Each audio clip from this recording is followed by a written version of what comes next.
میں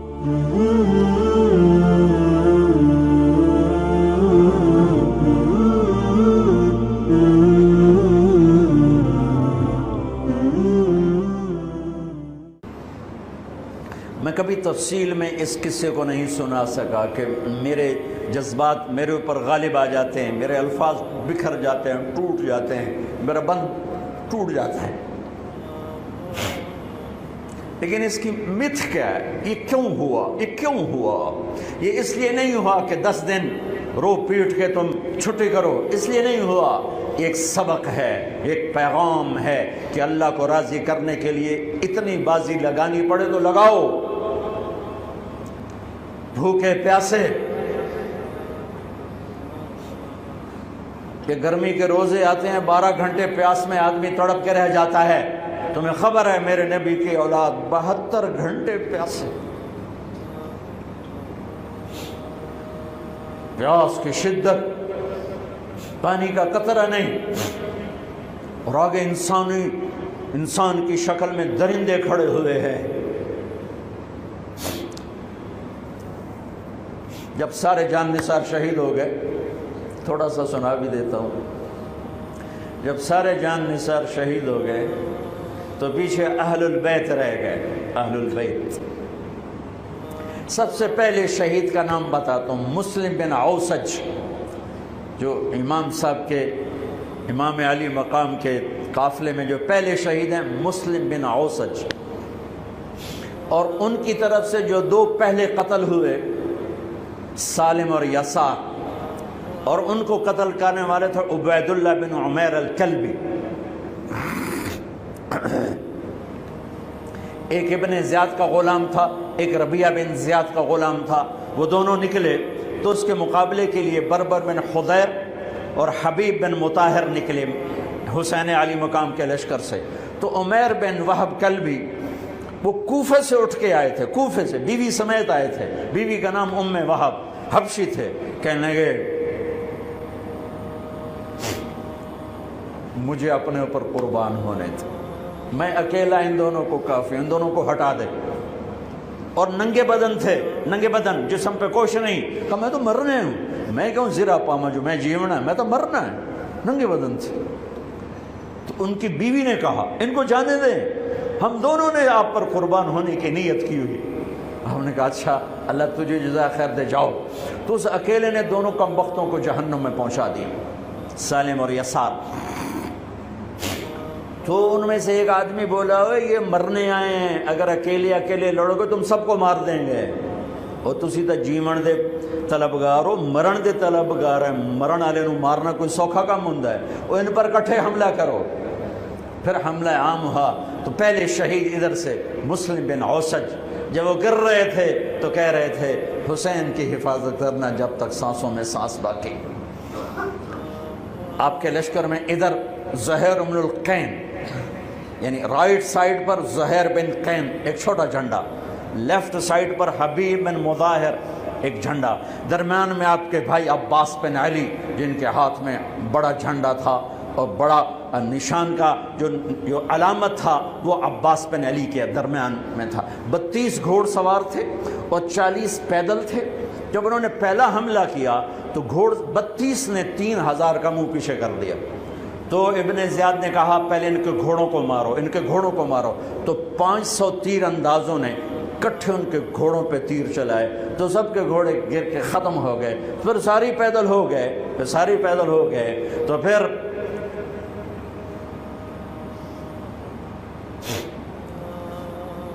میں اٹک جاتا ہوں،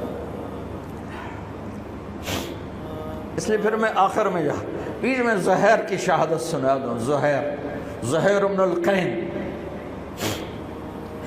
جب نماز کا وقت آیا، ظہر کا وقت داخل ہوا تو آپ نے اشارہ کیا زہیر یہ شمر سے کہو نماز پڑھنے دے۔ ہاں، اگر 1439 سال میں نماز کی معافی ہوتی تو اہل کربلا کو ہوتی، لیکن حسین نے سجدے میں سر رکھ کے بتلایا کہ نماز نہیں چھوٹ سکتی، سر کٹ سکتے ہیں۔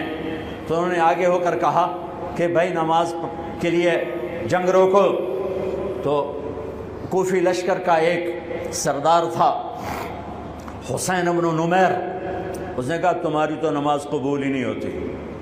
تو انہوں نے کہا لعنت تجھ پر، تیری نسلوں پر، جس گھر کی تو فعل نماز ملی انہی کی نہیں ہوتی اور تمہاری ہوتی ہے۔ تو واپس آ کر کہنے لگا کہ وہ نماز کی اجازت نہیں دے رہے۔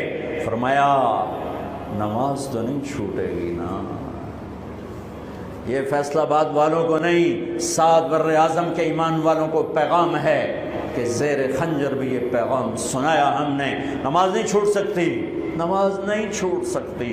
اللہ کی قسم کوئی مسئلہ نہیں تھا اگر یہ چھوڑ دیتے۔ جنگ سے پہلے آنکھ لگ گئی، آنکھ کھلی تو ہنس پڑے۔ بہن نے پوچھا ایک ایڑا ہاسے دا ویلا ہے، موت سر تے کھلوتی ہے۔ فرمایا بہن ابھی اللہ کے نبی کو خواب میں دیکھا ہے، کہہ رہے ہیں بیٹا میں لینے کے لیے آ چکا ہوں، موجوں ہو گئی، لینے کے لیے آ چکا ہوں۔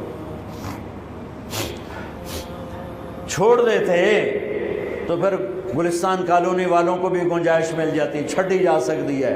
6 بر اعظم کے انسانوں کو پیغام دیا کہ ٹکڑے ٹکڑے ہو جاؤ، نماز نہیں چھوڑ سکتی۔ فرمایا آدھے نماز پڑھو آدھے جنگ کرو، صلاۃ خوف۔ آدھوں نے نماز پڑھی آدھوں نے جنگ کی، 15-20 تو پہلے شہید ہو چکے تھے، پھر آدھوں جنہوں نے نماز پڑھی تھی انہوں نے جنگ کی اور دوسروں نے جا کے نماز ادا کی۔ عصر سے پہلے سب جب زہیر گرنے لگے تو انہوں نے حضرت حسین کے کندھے پر یوں ہاتھ مارا، گرتے گرتے اقبل ہدیت ہادیا مہدیا اليوم تلقى جدك النبي حسنا والمرتضى عليا والشهيد الجعفر الكمية واسد الله المحيا۔ ہاں آگے بڑھ، تیرے لیے تیرا نانا پھولوں کے ہار لے کے کھڑا ہوا، آگے بڑھ، آج تیری ملاقات کا دن ہے، آج تو اپنے بھائی حسن سے ملے گا، باپ علی سے ملے گا، چچا جعفر سے ملے گا، اسد اللہ حمزہ سے آج تیری ملاقات ہے۔ ان اشعار کے ساتھ آپ نے جان اپنے اللہ کو سپرد فرمائی۔ جب سارے جان نثار ختم ہو گئے، اب اہل البیت کی باری آئی تو سب سے پہلے آپ کے بیٹے علی الاکبر نے تلوار اٹھائی کہ ابا جان آپ سے پہلے مرنا چاہتا ہوں، آپ کو مرتا نہیں دیکھ سکتا، آپ سے پہلے مرنا چاہتا ہوں، مجھے اجازت دیجیے۔ ہم نے کہا بڑھو اللہ کے نام پر، جا ملو اپنے اجداد کے ساتھ۔ تو بڑے حسین تھے علی الاکبر، جس طرف گئے وہ آگے آگے، کوفی آگے آگے، یہ پیچھے پیچھے، تو 1 اور 3000 کیا مقابلہ تھا۔ آخر خاک و خون میں لوٹائے گئے، تڑپ کے گرے۔ تو پھر حسن کے بیٹے قاسم کا چچا، میں نہیں جانا، اس قافلے میں، اس حسینی قافلے میں اہل البیت وہ 17 قتل ہوئے، ان میں سب سے حسین قاسم تھے، قاسم بن حسن، قاسم بن حسن۔ جب ان پر تلوار کا وار پڑا تو ان کا ہاتھ کٹا اور نیچے گرے تو انہوں نے کہا یا اماں، ہائے چچا۔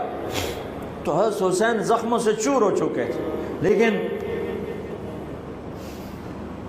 اس سے بجھتی شمع بھڑکتی ہے، اب زخمی شیر کی طرح لپکے اور کائی کی طرح مجمع کو چیرا۔ جب وہاں پہنچے تو وہ ایڑیاں رگڑ رہے تھے اور خاک و خون میں لت پت تھے، تو اٹھا کے سینے سے لگایا، ان کی آخری ہچکیاں ان کے سینے پہ ختم ہوئیں۔ کہنے لگے بھتیجے آج تیرا چچا بڑا بے بس ہے، آج وہ تیری مدد کو نہیں آ سکتا ہے، لیکن ایک دن آنے والا ہے جب تیرے نانے کی عدالت میں فیصلہ ہوگا۔ پھر ان کی لاش کو اٹھایا،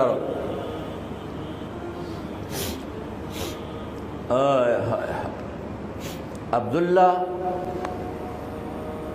بن حسن، ابو بکر بن حسن، قاسم بن حسن، علی بن حسین لاشیں پڑے ہوئے ہیں۔ عبداللہ بن عقیل عبد الرحمن بن عقیل علی کے بھائی لاشیں پڑے ہوئے ہیں، اپنے بھائی عباس بن علی، محمد بن علی، عبداللہ بن علی، عثمان بن علی، ابو بکر بن علی اور حسین بن علی، 5 بھائی پہلے لاشیں پڑے ہوئے ہیں۔ اون بن عبداللہ بن جعفر، محمد بن عبداللہ بن جعفر، عبد الرحمن بن مسلم بن عقیل، جعفر بن مسلم بن عقیل، عبداللہ بن مسلم بن عقیل، عبداللہ بن ابو سعید بن عقیل، یہ سب اہل البیت ہیں جن کے لاشوں کے انبار ہیں۔ اور آخر میں ایک بچہ 2 سال کا عبداللہ، آپ کو خواب و خیال بھی نہیں تھا کہ اس بچے پر بھی کوئی اس طرح کا ظلم و ستم ڈھائے گا، تو آپ جب اکیلے رہ گئے تو آپ نے کہا عبداللہ کو بھیجو۔ آخری ملاقات بیٹے سے، تو اس کو سینے سے لگایا، چوم کے یہاں بٹھایا، ابھی تقدیر کا کچھ امتحان باقی تھا۔ 2 سال کا بچہ، شامی لشکر سے بنو اسد کا ایک بنو ابن الموقد، اس نے تیر جو چلایا، خطا بھی جا سکتا تھا، یہاں آ کے لگا اور پار ہو گیا۔ بچے کی گردن ایسے ڈھلک گئی، یہاں امام علی مقام۔ ارے بھائی، میں قطر ہاسپٹل گیا کسی کام، تو وہاں کسی کا بچہ تھا منگوڑے میں، ہاسپٹل میں، ویسے تڑپ رہا تھا، پتہ نہیں اس سے کیا تھا، اور اس کی ماں ایسے اس کو کھڑی دیکھ،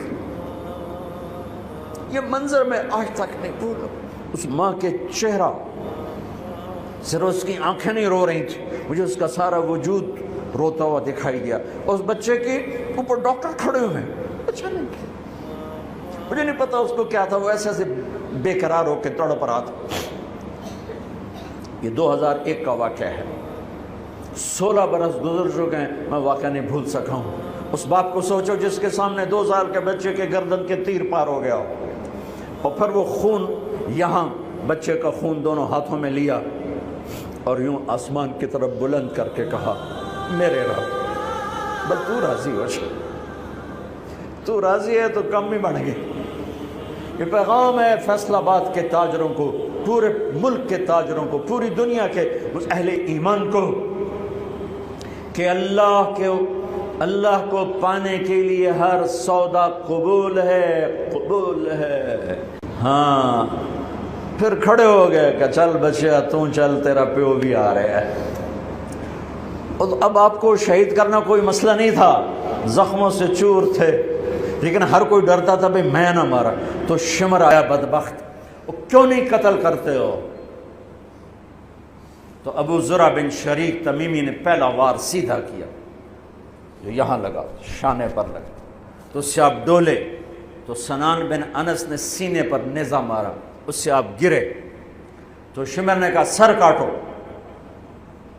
تو خولہ بن یزید آگے بڑھا، پھر ڈر کے پیچھے ہٹ گیا، تو سنان بن انس نے اس کو گالی نکال کر پیچھے دھکا دیا، اور اس امت کا بدبخت ترین انسان جس نے میرے نبی کے نواسے کی وہ گردن کاٹی جس پر میرے نبی کے بوسے تھے،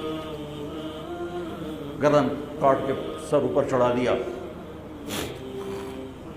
پھر خیموں کی طرف بڑھے، تو اللہ کو زندگی مقصود تھی، آل رسول کی نسل چلنی تھی، تو علی ابن الحسین بیمار تھے، جن کو زین العابدین، اب ابھی میں نے ان کا قصہ سنایا، اس پر شمر کی تلوار رک گئی کہ چلو بیمار ہے چھوڑ دیا جائے، بیمار ہے چھوڑ دیا جائے۔ تو خواتین، بچے، حضرت علی کی بیٹیاں فاطمہ بنت علی، زینب بنت علی، حضرت حسین کی بیٹی سکینہ بنت حسین، اور آپ کی بیگم رباب، آپ کو بیویوں میں سب سے محبوب بیوی تھی رباب۔ آپ فرمایا کرتے تھے جب رباب میکے چلی جاتی ہے تو میری تو نیند ہی اڑ جاتی ہے، اتنا ان سے پیار تھا۔ وہ بھی ساتھ تھی، ان سب کو ان کے کانوں کی بالیاں کھینچ کے اتار دی۔ پھر ابن سعد نے کہا 10 گھوڑ سوار آؤ، انہوں حسین کے جسم پہ گھوڑے دوڑا دیے، ادھر سے ادھر سے ادھر سے۔ جب قافلے کو گھسیٹ کے باہر لائے لے جانے لگے تو حضرت زینب نے دیکھا 72 سر نیزوں پہ چڑھے ہوئے تھے. سب سے معصوم سر عبداللہ بن حسین وہ بھی نیزے پہ چڑھا ہوا تھا.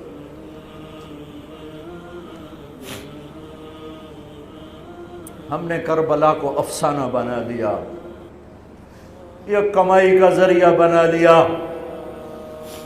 یہ ایک پیغام ہے طبقات امت کے لیے، مت ضمیر بیچو، مت ضمیر بیچو. ٹکڑے ٹکڑے بدن. تو حضرت زینب کی زبان سے چند الفاظ نکلے جنہوں نے، آپ حیران ہوں گے، کوفی لشکر والے رونے لگے جو ابھی قتل کر رہے تھے، ان کی آنکھوں میں آنسو آ گئے. وا محمدا وا محمدا.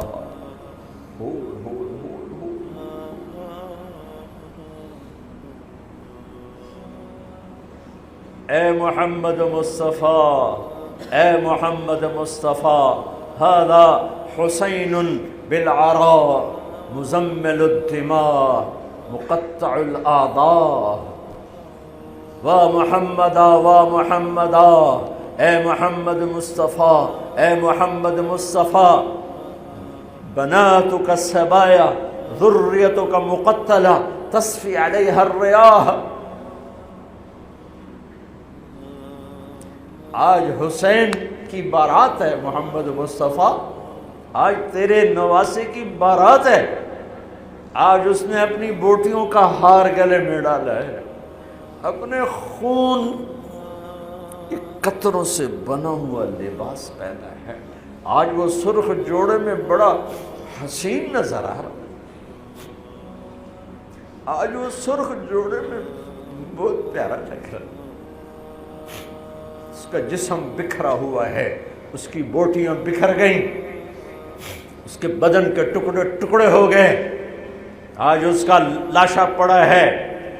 یا ہے محمد مصطفیٰ، آج آپ کی بیٹیاں قید میں ہیں، آپ کی اولاد ذبح ہو چکی ہے، ان پر کفن ڈالنے کی اجازت نہیں دی تھی ان بدبختوں نے، تو تصفی علیہ الریاح، کوفے والوں نے کفن بھی نہیں دینے دیا، تو ہم ہوا نے مٹی اڑا کر آپ کی اولاد کو مٹی کا کفن پہنا دیا ہے. ہاں، یہ کٹا ہوا سر پھر صرف حسین کا ابن زیاد کے سامنے پیش کیا گیا تو اس نے منہ پہ چھڑی ماری، پھر چھڑی ماری، پھر کہنے لگا میں نے ایسا حسن نہیں دیکھا کہ مر کے بھی چہرہ مسکراتا چمکتا ہو. تو حضرت انس نے کھڑے ہو کر کہا او ظالم، یہ چھڑی یہاں سے ہٹا، نہ کر. میں نے ان ہونٹوں پہ اللہ کے نبی کے ہونٹوں کو لگتے دیکھا ہوا ہے، نہ کر. کہنے لگا تو بوڑھا نہ ہوتا تو میں تیری گردن اڑا دیتا، تیری عقل خراب ہو گئی ہے. تو میں میری نہیں، تیری عقل بگڑی ہے، آنے والے دن تو دیکھے گا تیرے ساتھ کیا ہوگا. پھر یہی سر یزید کے سامنے رکھا گیا، اس نے منہ پہ چھڑی ماری تو زید ابن ارقم کھڑے ہو گئے، کہنے گے نہ کر. میں نے ان ہونٹوں پہ نبی کے ہونٹوں کو لگتے دیکھا ہوا. میرے بھائیو، نماز کا وقت قریب ہو گیا، بلکہ میں نے زیادہ وقت لے لیا ہے. میں کسی کی تفصیل تو زندگی بھر کبھی نہیں سنا سکا، اشارے کر دیتا ہوں. پڑھو اس کو، پڑھو، خود پڑھو، پیغام لو، پیغام لو. ہے ظلم کا ساتھ نہیں دیا، جھوٹ کا ساتھ نہیں دیا، ذبح ہو گئے نسل سمیت، بچوں سمیت. پوری دنیا کے تجار کو پیغام ہے، جھوٹ سے بچ، خیانت سے بچ. سارے دفتر والوں کو پیغام ہے، رشوت سے بچو، رشوت سے بچو، ظلم و ستم ڈھانے سے بچو.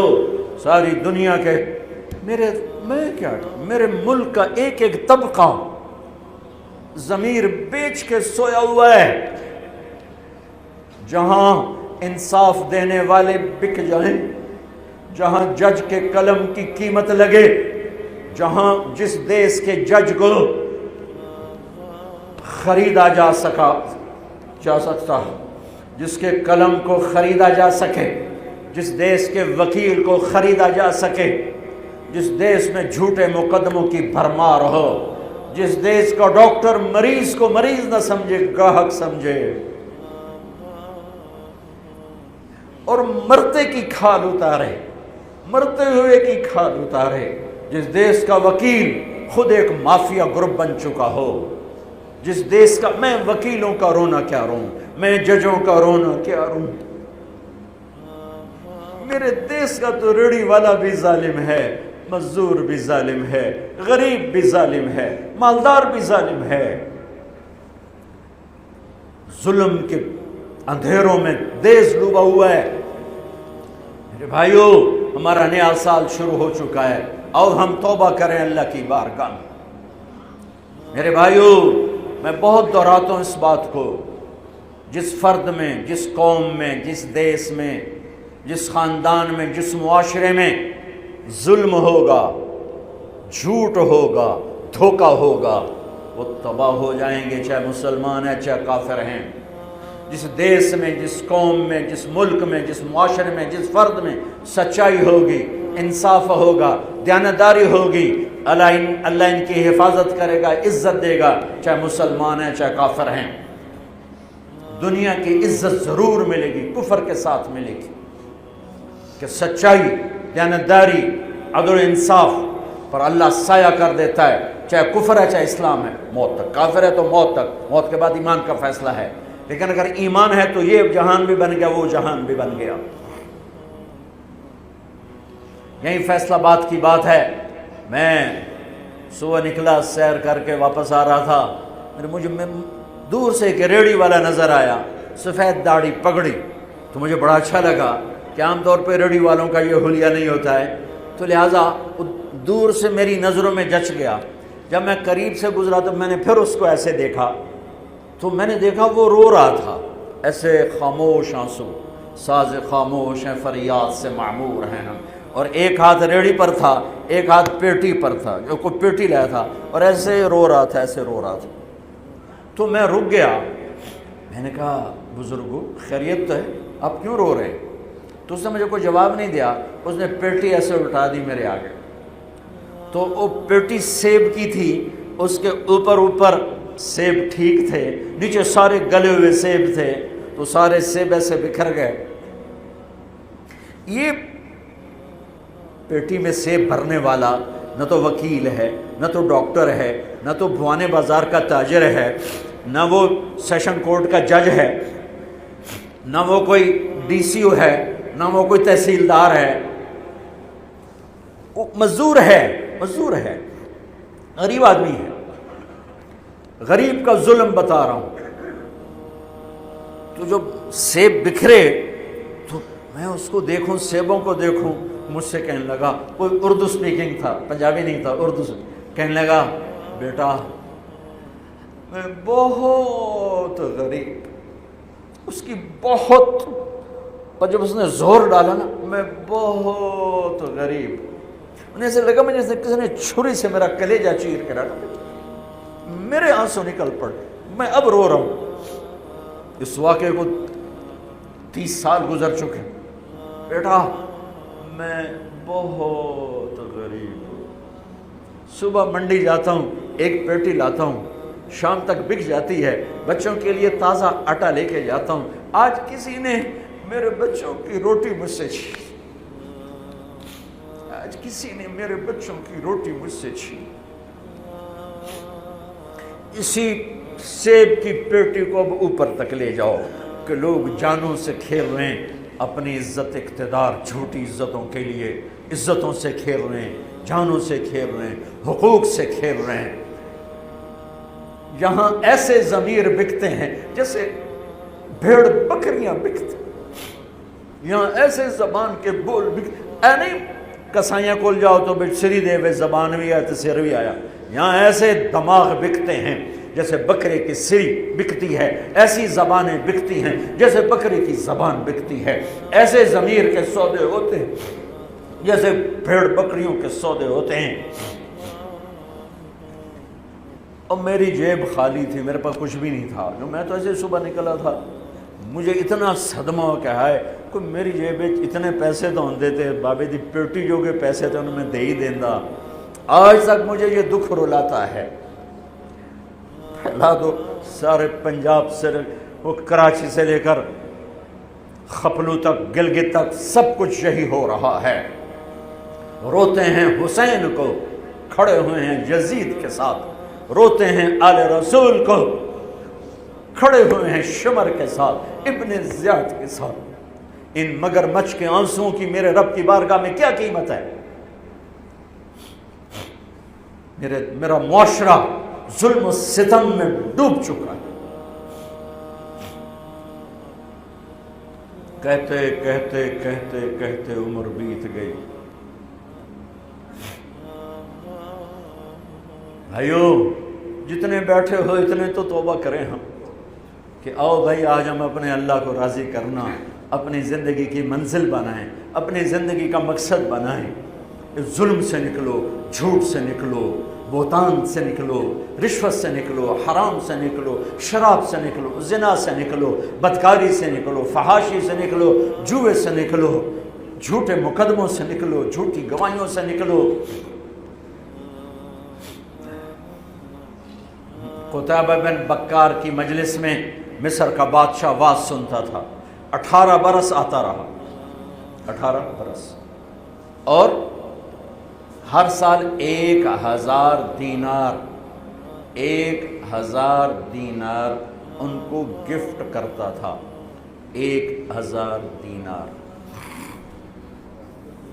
کوئی 10 کروڑ روپیہ بنتا ہے، 1000 دینار۔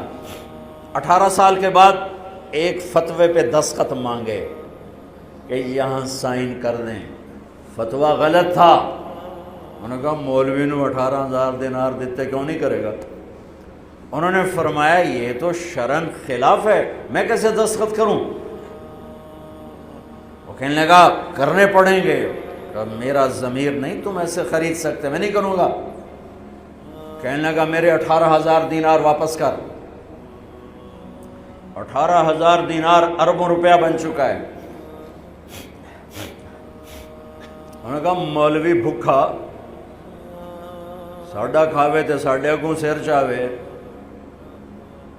کہنے گے ٹھیک ہے، گھر گئے، 18 تھیلیاں 1000 دینار کی، ان کے رسی بھی گرا بھی نہیں کھولی تھی، گرا پہ سرکاری مہر ہوتی ہے، وہ مہر بھی نہیں ٹوٹی ہوئی تھی، جیسی تھی ویسی لا کر اس کے سامنے رکھ کے کہا تو میرے ایمان دا مول اتنا ہی لایا ہی اے 18,000، نکل جا میری مجلس سے جو کم وقت، تو نے مجھے 18,000 میں خریدنا چاہا، تو نے میرے ایمان کی قیمت یہ لگائی تھی۔ جیسے وہ پڑا تھا اس کے منہ پہ مار دیا۔ بھائیو ایسا اللہ سے ایمان مانگو، ضمیر مانگو جو اللہ پہ تو قربان ہو، لیکن ان سکوں پر نہ بک جائے، ان ٹھیکروں پر نہ بک جائے۔ نیت کرتے ہو سارے؟ توبہ کرتے ہو میرے ساتھ؟ کہو یا اللہ میری توبہ، پھر کہو یا اللہ میری توبہ، پھر کہو یا اللہ میری توبہ۔ پکی ہے تو اللہ کے ہاں قبول ہے، چونکہ میرے رب کو توبہ جیسے پسند ہے۔ سبحان اللہ۔ اور میری تمہاری تو عمر ہی کوئی نہیں ہے۔ میرا رب کہتا ہے میرا بندہ اتنے گناہ کر کہ زمین سے اٹھا کر آسمان کی چھت کو لگا دے، یہاں سے اٹھا کر آسمان کی چھت کو لگا دے، پھر صرف ایک دفعہ کہنا یا اللہ معاف کر دو، میں ساری معاف کر دوں۔ ہمارے گناہوں کی تو حیثیت ہی کوئی۔ میں نے مینچسٹر میں بیان کیا، آخر میں ایسے توبہ کروائی تو ایک نوجوان آ گیا، لاہور کا تھا، کہا جی مولانا صاحب یہ گناہ معاف ہو گئے سارے؟ میں نے کہا ہاں۔ یہ توبہ پہ ہو گئے؟ واقعی ہو گئے؟ میں نے کہا بالکل۔ جی میں نے بہت گناہ کیے ہیں، سارے معاف ہو گئے؟ میں نے کہا بالکل ہو۔ جی میں نے بہت کیے ہیں۔ میں نے کہا بیٹا تیری تو عمر ہی کوئی نہیں، تو نے کتنے کیے ہوں گے؟ تو رب کی رحمت کو جانتا نہیں۔ ہمارے بر صغیر کا معاملہ ڈراتے زیادہ ہیں، اتنا اللہ سے ڈرایا کہ اللہ سے جدائی کر دی، اللہ سے بھگا دی۔ ایک دفعہ ایک آدمی کہنے لگا تسی مولویاں ساڈے کولوں ساڈا رب بھی کھو لیا۔ ਬਹੁਤ ਮਾਲਦਾਰ ਆਦਮੀ ਦਾ, ਤੁਸੀਂ ਮੌਲਵੀਆਂ ਸਾਡੇ ਕੋਲੋਂ ਸਾਡਾ ਰੱਬ ਵੀ ਖੋ ਲਿਆ, ਤੁਸੀਂ ਸਾਨੂੰ ਰੱਬ ਕੋਲੋਂ ਇਤਨਾ ਡਰਾਇਆ کہ اسی ہونا نے پتہ نہیں سارے نال اس کرنا کی. میں نے کہا یار میں تو نہیں ڈرا، تمہیں تو خوشخبری دو بھائی اللہ کے پاس آ جاؤ، اللہ کے پاس آ جاؤ. نہ کہیں جہاں میں امان ملی، جو امان ملی تو کہاں ملی، میرے جرم خانہ خراب کو تیرے عفو بندہ نواز. اور کوئی راستہ ہے؟ اللہ کو مناؤ. ایک بول پہ مانتا ہے، ایک بول پہ مانتا ہے، ایک آنسو پہ مانتا ہے، پھر ٹوٹ جائے پھر کر لینا، پھر ٹوٹ جائے پھر کر لینا. اور یہ تبلیغ کا کام، اس کو سیکھنے کی محنت ہے. اللہ ہمت دے تو ٹائم لگانا. نیا سال شروع ہو رہا ہے، کسی سے لڑے ہوئے ہو صلح کرو، کسی کا حق مار کے بیٹھے ہو واپس کر دو. نہیں کرنے کی طاقت تو جا کے معافی مانگ لو کہ جب ہوگا میں دے دوں گا، جب ہوگا میں دے دوں گا. کسی کے ساتھ بغض ہے دل کو صاف کرو، کسی کا نفرت ہے دل کو صاف کرو، کسی سے بائیکاٹ کیا ہوا ابھی جا کے اس سے مل لو، اس سے ملاقات کر لو اور اس سے سینے سے لگا لو کہ نیا سال اس طرح شروع ہو کہ ہمارا دل پوری دنیا کے لوگوں سے صاف ہو. تو اللہ تعالیٰ بھی ہمارے گناہوں کو صاف فرمائے گا، معاف فرمائے گا. اللہ تعالیٰ ہمیں اور آپ کو عمل کی توفیق بخشے. جتنا مجمع آئے ہو، اگر نماز میں سستی ہے تو بھائی آج کے بعد نماز نہیں چھوڑ، ٹھیک ہے نا؟ اور ایک جھوٹ نہیں بولنا، سچ بولنا ہے، ٹھیک ہے؟ کسی کو دھوکہ نہیں دینا، دیانتداری سے کام کرنا ہے. یہ چند کام کرنے کے کام بن جائے گا. سنتیں ادا کرو.